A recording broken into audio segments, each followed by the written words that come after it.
Hello everybody, welcome back. Today I will be reviewing DM Brandon's tier list for the Ratataskor patch. This tier list is a couple weeks old. It came out, I believe, a day or two after Ratataskor's release, so a little bit has changed since then. So we're going to go ahead and dive into it and look, but before we do that, we're going to go over what the different tiers mean in case you have not looked at this tier list before. I'm going to go ahead and take this time to say that this tier list is property of DM Brandon and Juice Gaming. You can find it at smitetierlist.com. Alright, so we'll start with the top tier, the SS tier. This tier is comprised God tier characters, which have the innate ability to be placed on any team with any comp and carry alone. And only a handful of gods have ever reached this SS tier. What this means is that these gods are so incredibly overpowered that if you pick them, you will automatically win no matter what. So on to the S plus tier. These are your quintessential top tier picks, which generally dictate the meta stylings and team compositions, and these are your first pick, first ban gods. So now on to the S tier. They are slightly above the point of balance. This pool of gods should comprise team compositions for most competitive games. The ebb and flow of meta swing and flavors of the month may sway this slightly in favor of certain players' abilities and strengths. So your S plus tier, these are generally the gods that you're going to see first picked and first banned in competitive games and higher level ranked games. There's nobody in the SS tier right now. There hasn't been for quite a while. So a lot of the gods you're going to see banned out or picked early, in the first pick or, second pick, are going to be from this S plus tier or the S tier, which are really the most popular god pool to pick out of, really, is the S tier. Because these are the gods that are strong right now, but they're not always going to be banned. They're not going to have as high of a ban rate as gods in the S plus tier, so you're generally going to be able to play them more. A tier, the focal point of balance. These gods should see no changes given their current abilities in competitive high-level play. New players should flock to this pool as their time invested will likely not be wasted due to nerfs, buffs, or changes to the playstyle. So your A tier gods are what are considered your perfectly balanced gods in Smite. That's C A tier. B tier, still somewhat strong, but not completely competitively viable in all situations, are generally a bit more difficult to place on a team than an A or S tiered god. High player skill with individuals in this pool is likely to still sway a matchup in your favor, but there are generally better picks. So your B tier gods are generally those gods you're going to see that are kind of, weird picks, but that particular player might be super good with that god, and if they have the right team comp, then that god can still do well. C tier, weak overall. The team composition generally will need to be built around a character in this pool to make them work properly. Unlikely to be found in competitive environments unless the player is considered a master of the god. So basically, your C tier is the other 4 gods on your team have to be picked to set up or protect that C tiered god. Basically, you have to completely build your team around that C tier god to make it work effectively. D tier, very low pick rate and or competitively non-viable even in the hands of masters. Basically, if it's a D tier god, you will not see it in competitive and probably not in high-level rank play, but hey, you can still play it in your casuals because who cares? Alright, so the first thing I'm going to do is take Nox, and I'm going to slide her over into the new category with Ratataskor.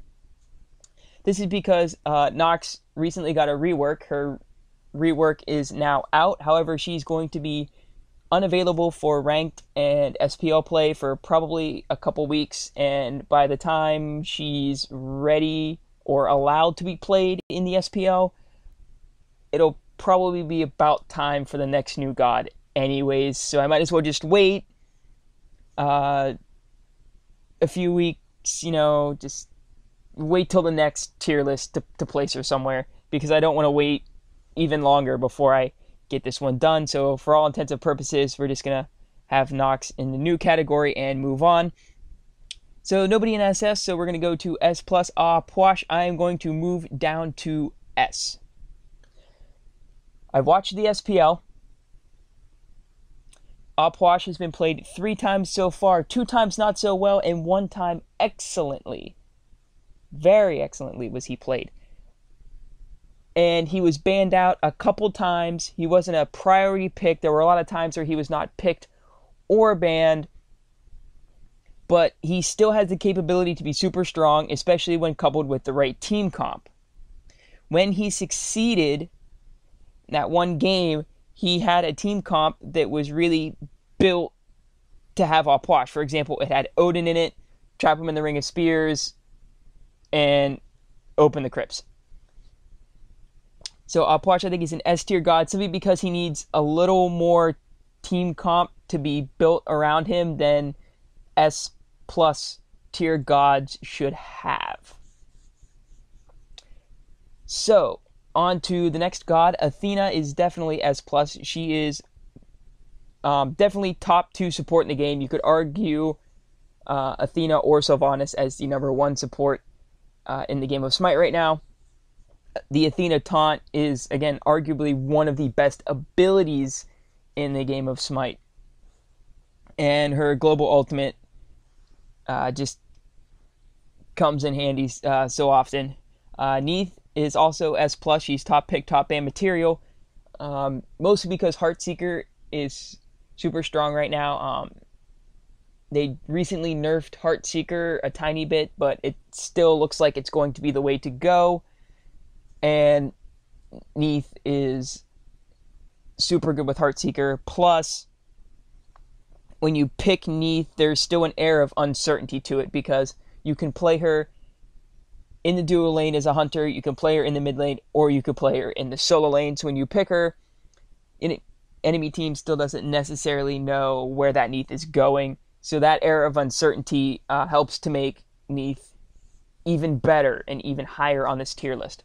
So Neith to the S+, and Sylvanas, like I said, arguably best support in the game. His heal is awesome. He's got the pull, he's got the root, he's got 2 dots, huge AoE ultimate. So definitely S+ tier for Sylvanas. Sliding down to S, I'm going to take Bellona and move her back up to S+ where she was the last time, because I still feel she's an S+ god. She can be played in the jungle or in the solo lane. She's better in the jungle. She's super strong in the jungle. What hurts Bellona is the ability to interrupt her bludgeon with a stun or mesmerize. But other than that, her ultimate is still one of the better ultimates in the game right now. She has the block, she has built-in lifesteal, and all in all, she's just still super strong. Geb S, I think, is perfectly fair. He is still one of the top supports. However, he's not quite on the same level as Sylvanas and Athena. His Geb shield is right up there with Athena taunt, though, is one of the best abilities in the game. Hercules S.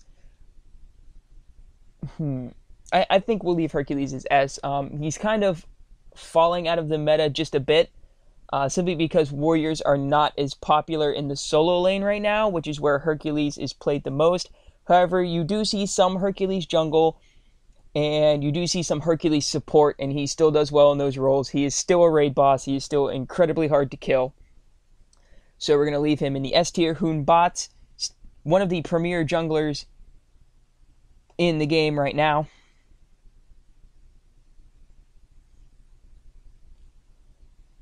Hoon Bots' ultimate is one of the best when it comes to fights at the Gold Fury or the Fire Giant. and just in team fights in general. His passive that allows him, that gives him increased crit chance after using an ability is super strong. So all in all, I think Hunbots is an S tier god, very strong right now. Janus brings an incredible amount of utility to the table.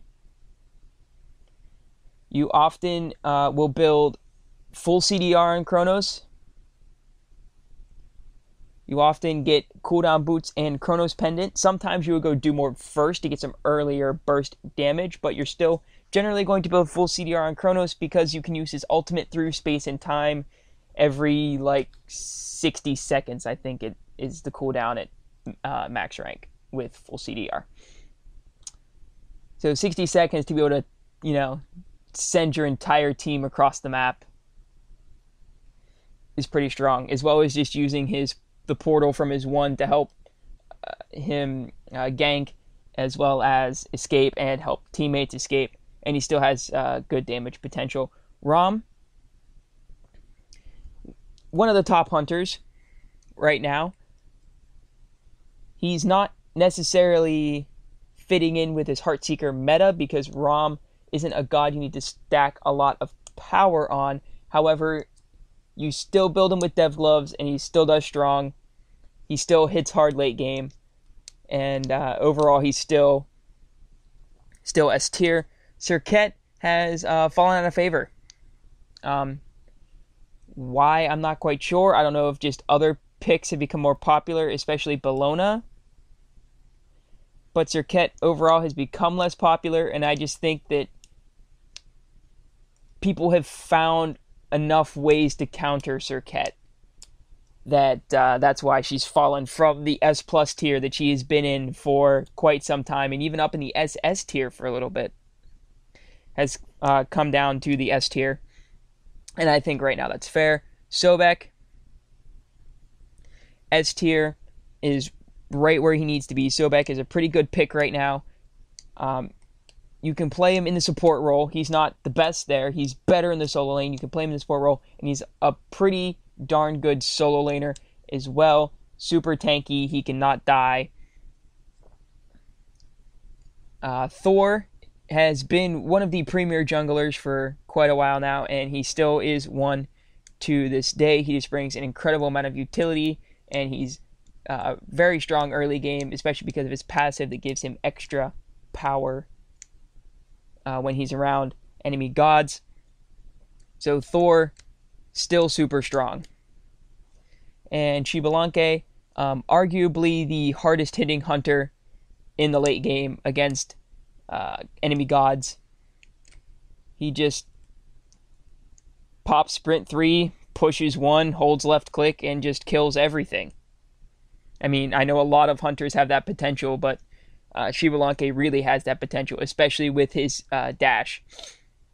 And of course, Apwash, we said, was S tier. So we're going to slide down to S minus. Bastet, not quite as popular as she was at the beginning of Season 2, but she's still strong overall.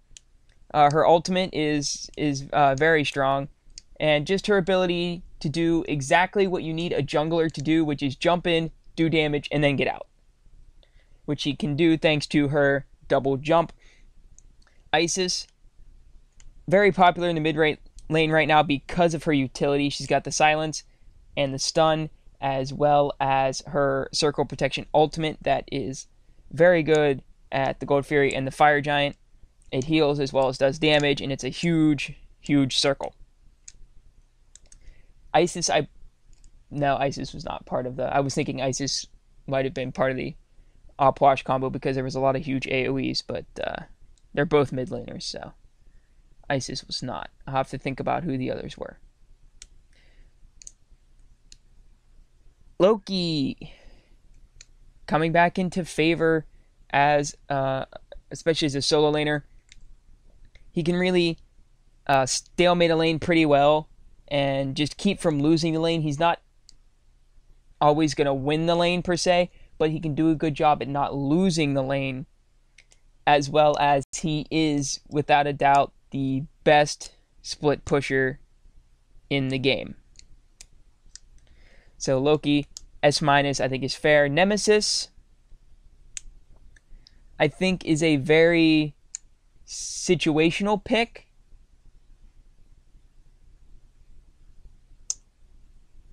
And I personally think that S- might be a little generous for Nemesis.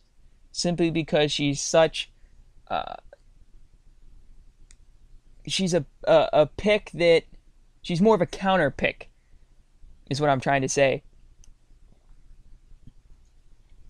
You pick her against gods that have a lot of mobility and they can go really fast, or you pick her when you're building a team comp, so where her ultimate that slows and strips protections can set up a carry to 100 to 0 them.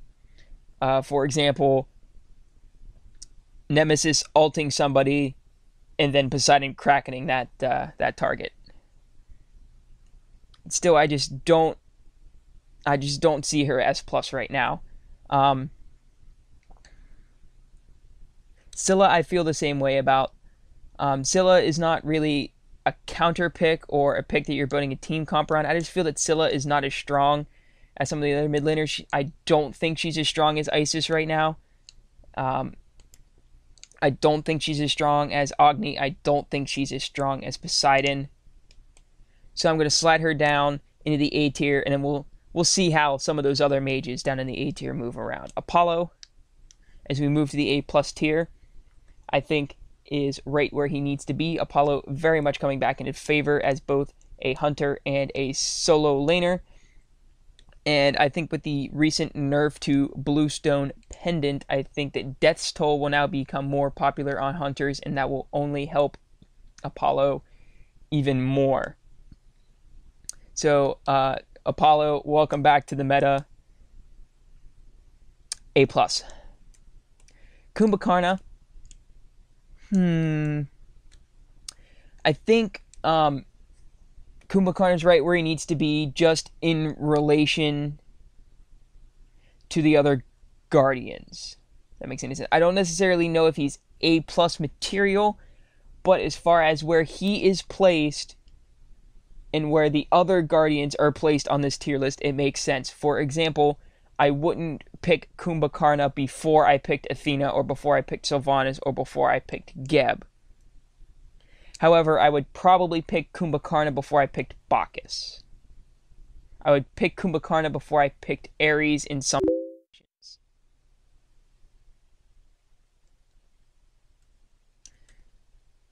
Medusa, A+.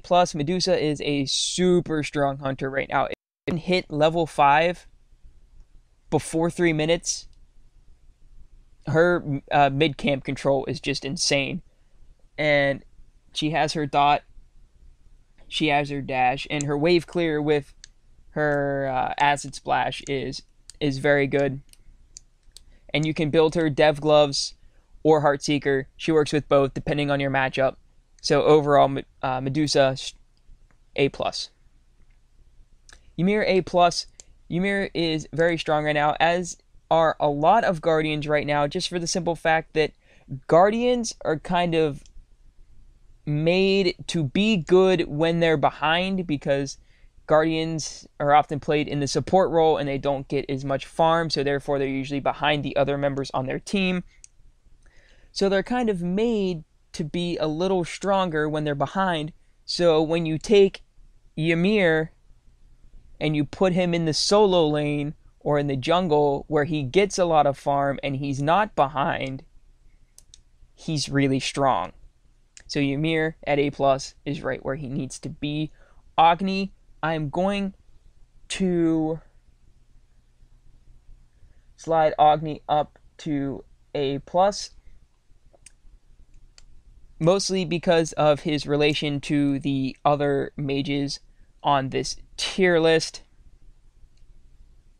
Because I would definitely pick Agni before I picked Kukulkan for the mid lane. I would definitely pick Agni before I would pick Vulcan. Alright. AMC in the A tier. That's a tough one. AMC just very recently got a disarm added to his passive. He still hits really hard. I just think in the competitive conquest scene, he's still just not gonna cut the cheese. We will have to wait and kind of see. Maybe he'll do really well, but right now I just foresee AMC having the same problems in competitive play that AMC has always had, and that's if you're not running 4 Protect 1, where you literally pick AMC and then 4 gods whose job is to protect AMC. Probably not going to work. Plus, I would not pick AMC before I picked On Her. I would not pick AMC before I picked Uller.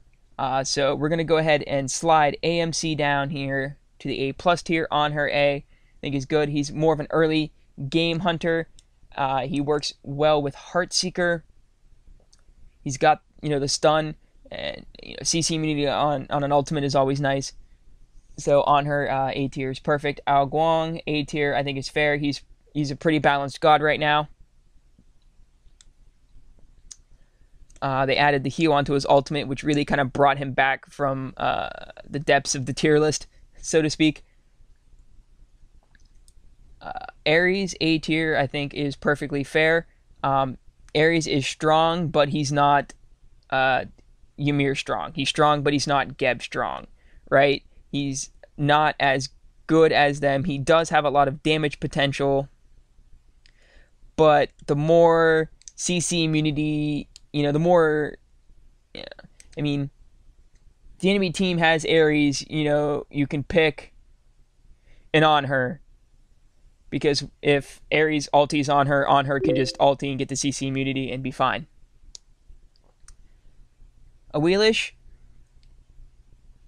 we're going to move up to S+, because I think Awelish is a little bit stronger than balanced right now, especially if you can give her the correct team comp. And she has been performing very well recently in the SPL, so I think Awelish, or Awelix, whichever it is, deserves S-. Bacchus A, perfect. Cabrakan, from C tier to A tier. It wasn't that long ago that Cabrakan was the second worst god in the game, second only to Old Nox. Now he's an A tier god that's seeing a good bit of play in the SPL, in the jungle. Kronos, can play him in the mid lane to some success, can play him in the solo lane to a little better success. With more hunters coming into the solo lane, it helps Kronos be more viable in the solo lane, because it's not a warrior or an assassin, it's going to invade on him all the time. Fenrir is becoming more popular in the solo lane, mostly because you can build Heavy Hammer on him, jump onto a hunter, and kill them before they can run away. And you're also starting to see him in the mid lane, mostly as a counter to hunters in the mid lane. Guan Yu has a little bit of merit in the solo lane, but most of his merit lies in his support work, and Guan Yu is, without a doubt, the definition of the balanced god in the game of Smite. Like, you just don't get really any more balanced than Guan Yu gets. Hades AA tier, I think is fair. He's fairly strong right now in the solo lane. Kukulkan is A tier, perfect, because I would not pick Kukulkan before I picked Isis, or before I picked Agni, before I picked Janus. He is right where he needs to be. He's a very balanced mage. Poseidon is going to slide up to the A+ tier, because I think he's just slightly stronger than perfectly balanced, which is what the A tier is supposed to be. And I would pick Poseidon before I picked Ra, before I picked Vulcan, before I picked Kukulkan. So, in my opinion, he needs to be a tier above them. Ra, A tier. Ra is very balanced. His heal was good. If you can hit the snipe, great. The problem is sometimes hitting the snipe. You need some setup a lot of the time. It's hard to just free hit it. Sun Wukong is like Guan Yu, except he has a little less merit in the solo lane than Guan Yu does. You're really only going to see Sun Wukong in the support role at the highest level of competition. And he's just, perfectly balanced. Tier. I think what has tier in the A tier right now is simply meta. He doesn't have a lot of the best matchups right now, but he's still strong overall. But we're just going to leave him in the A tier. Ullr's going to come up because Ullr has a lot of... Ullr can play 3 different roles, right? You could, like Neith, you could put him in the duo lane, you can put him in the mid lane, or you can put him in the solo lane, and he can excel in all 3. Vulcan, he's balanced. Basically, he was S+ tier, and then they realized that him having a knock-up and a stun on his meatball was completely insane, and so they took away the stun, and now he's just your average run-of-the-mill mage, and we already talked about Nemesis and Scylla. Sliding down to the A- tier, Aphrodite, I'm going to slide down to B+, mostly because it's not that she's not balanced, it's just the meta really does not favor Aphrodite right now. Bakasura, he can still be strong in the solo lane when you give him the right matchup. A- perfect. Freya, A-, I guess. She just doesn't really have a place in this meta right now. She's not really a mage that can go in the mid lane or in the solo lane, and hunters are just too strong to replace a hunter with Freya, because Freya generally went into the duo lane. Hu Yi, I think is just slightly below, balanced. He's not great, he's not terrible. I mean, you're probably not going to see Hu Yi in the SPL maybe once or twice, depending on if they buff him anymore or not. His ultimate is really good at the Gold Fury and the Fire Giant, and also to help zone out enemies, and also to siege towers. But just overall, he's not super strong. Thanatos, really strong early game, not quite as strong of a late game. And he's not super strong right now. So I think A- tier is perfect. And then Amuz and Cobb we already talked about. B+ tier, Chang'e. She's a decent god. She just doesn't have a place in the meta right now. Cupid, more of an early game hunter, doesn't hit quite as hard late. A little bit more caster oriented. And really, Cupid you're going to see as a counter to Xbalanque, and that's about it. Ne Zha, B+. Yeah, Ne Zha's cool. Ne Zha's fun. But she's just not really strong right now. I'm actually going to move her down to B tier because I just really don't think she has much potential to be in the SPL right now. Nuwa has seen some success. Nuwa can do alright in the mid lane. She's pretty decent. Her ultimate is really what sets her apart. She has the stun from her 2-3 combo. The biggest problem with that is that the AI on the minions is really bad. I think if they helped, if they made some changes to that to make it better, then I think that Nuwa would be a lot better than Afro we already talked about. Anubis B tier, I think that's fair. Because you really have to be really good with Anubis, and you really have to set up a team around Anubis for him to really be competitively viable. Mostly because he stands still to do most of his damage, which at the highest level of play is something you really don't want to do. You really don't want to stand still. Arachne, a very pub stompy kind of god. You pretty much exclusively saw her in the solo lane in the SPL this season. But just assassins aren't really super in the meta, except if you're Cyclone Spin. Artemis B is perfect. She has a really strong late game. It's kind of hard to get her to that late game, and one of the reasons why is that she has no escape. Her clear's not the greatest, plus she has no way to escape a gank, with the exception of, throwing out a trap and hoping to snare her chaser, or dropping her ultimate and stunning it and running away. Chalk B. Chalk has a decent early game. He's got good lane clear. He can really stalemate a lane. He's got good sustain, and he's got the silence on his ultimate. The problem is Chalk has literally no late game potential at all. So B tier is right where he needs to be. Habois does a whole lot of damage, but he has no escape, and at the highest level of play, he's just really too easily gankable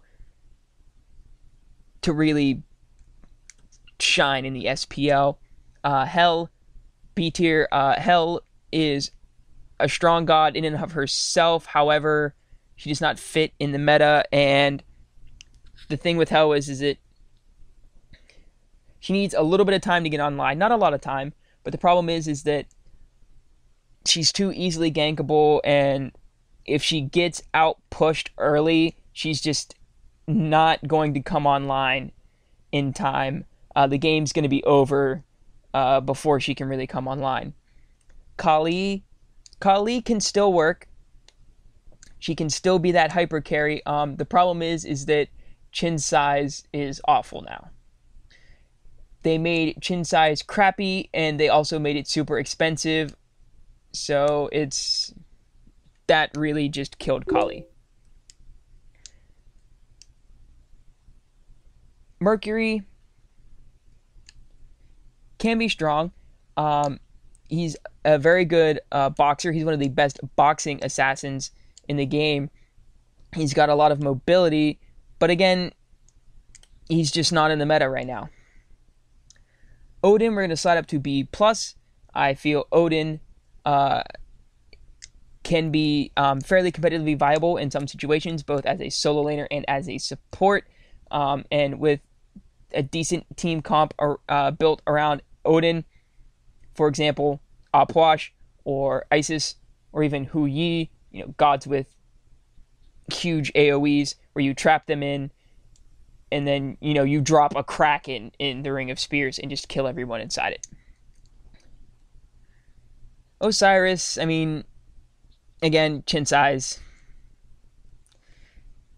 He's just not super strong. Plus, warriors are kind of out of the meta. Vamana, I'm going to slide all the way up to A+. Vamana can still be a hyper carry and a fairly safe hyper carry. He can farm fairly safely through the early game. And his ultimate is really strong. And you're still, despite warriors falling out of the meta, you're still seeing a good bit of Vamana. Zeus, I'll leave him at B tier, but Zeus really is competitively unviable right now, unless you are a Zeus master and you completely build a team comp around having Zeus, for example, and Odin. I'm leaving him in the B tier to be nice. Zhang Kui, not really super strong right now, mostly because what he does is too predictable. He's got to use his one on the wave and then use the Devourer's Soul. He's got a stun, and his ultimate does a whole lot of damage to a whole lot of people. But his laning phase is just super predictable what he's going to do, and he has no escape, so he, again, is easily gankable, and we already talked about Najah, Nox, and ratataskor in the new column. So that is DM Brandon's tier list for the ratataskor patch. Leave a like if you enjoyed, subscribe to see more of my content, and leave a comment of what you think. Tell me if you think I ranked the god too high or too low. And also, I have 4 Smite Xbox One beta keys to give away. I know there's probably 100 million of them out, and I know that it was just announced today that it's coming to open beta in early July. But hey, if you want to get it a few weeks early, leave the comment Xbox One Smite in the comment section, and that will enter you to win one of 4 Smite Xbox beta keys. Thank you for watching. I will see you guys in the next episode.